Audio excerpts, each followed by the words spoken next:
Hi, this is my voice thread final for Psychology 294. I hope you enjoy. Thank you.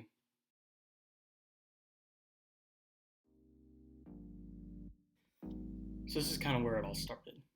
Hi, my name is Seth Devine. I'm currently a freshman at ASU studying a Bachelor of Science in Psychology. I don't really know where I want to end up after my college career. All I know is that I visualize myself living in a place where doing my work mattered and where it was easy to fulfill my career. Possibly somewhere I can live with someone in a financially stable situation. Before the semester, I attended NAU as a business finance major, and as good as I believed I would be in the field, I decided it wasn't necessarily for me. This was one of those happenstance moments where my girlfriend mentioned that doing what I love can be really important, and so she supported all my decisions. I always knew that I loved the study of psychology. I always wanted to help people, so naturally I just started there. I was a bit afraid of the security of the career field, so I decided that if I were to do this, I would really have to put in the work. One of the most helpful resources that we've used in the Pathways class for me was the Holland Code. Using the Holland model, we've determined our three most dominant personality types, which gave me a great base for what would be best for my career choice. After assessing all the possibilities, I've been linked with the code ISA, meaning that my top three traits are investigative, social, and artistic. And since I was most interested on the investigative side, some of the other recommended career choices that piqued my interest were the choice of being a detective for the police force, which I've considered before actually, and being a public relations specialist. However, since the beginning, I've always wanted to contribute and produce change. Thinking on that, I figured that research would be the best way to go considering my strengths and career competencies. Now, I know that clinical psychology is probably the most popular branch of psychology out there, but it is the most interesting to me. From the content it deals with, the research involved, and the kind of work that is tied with the field, I'm completely invested.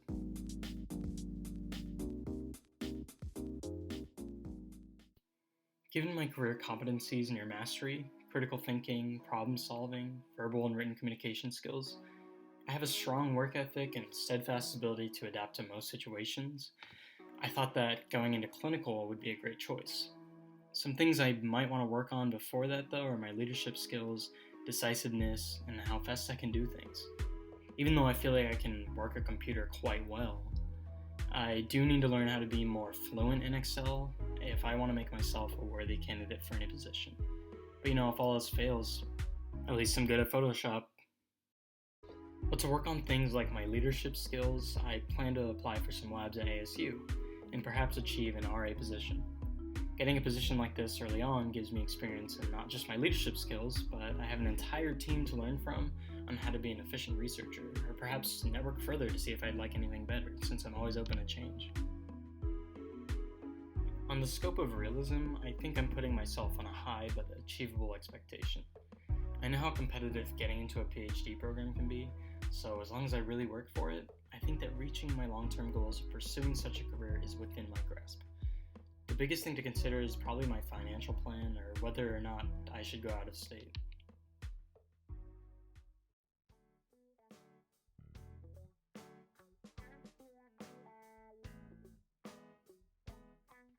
I've been on the earth for 18 years and I'm finally pressured to pick my career, but it doesn't necessarily mean that I need to feel stressed about it. I know that I want to go into clinical fields towards hospital work and less of academia, but from when I started this semester, I truly didn't know of all the possibilities that were there. But having the opportunity to learn about the clinical field has gotten me into a path that I'd like to stick with. One of the opportunities that I found most helpful was the informational interview that this class was required to do. And I learned that I should probably learn how to socialize again for one. Okay, so basically what I'm saying is I learned so much just from talking to the grad student Emma LaCarey. I've learned that there are so many different opportunities even outside of school to further my experience in research. She also mentioned how clinical research and clinical work were a lot like geometry and algebra. People tend to like one or the other. From what I said earlier about getting involved on campus, I think I'm on the right path that I want to be on, according to her.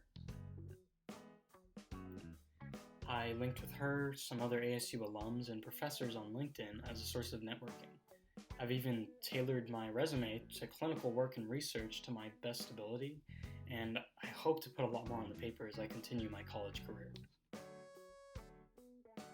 Well, along the process of finding what your dream job is, you do have to rule some things out. For example, I was very interested in psychiatry and pathways for medical school, which Google lied to me. I found out it wasn't as easy as 4 steps, so yeah, I ruled that one out.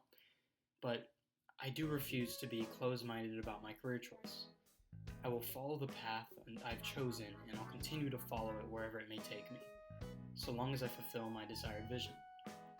I will be happy for wherever the gravel ends, because this is the only beginning of my college career. There are so many different pathways ahead of the both of us.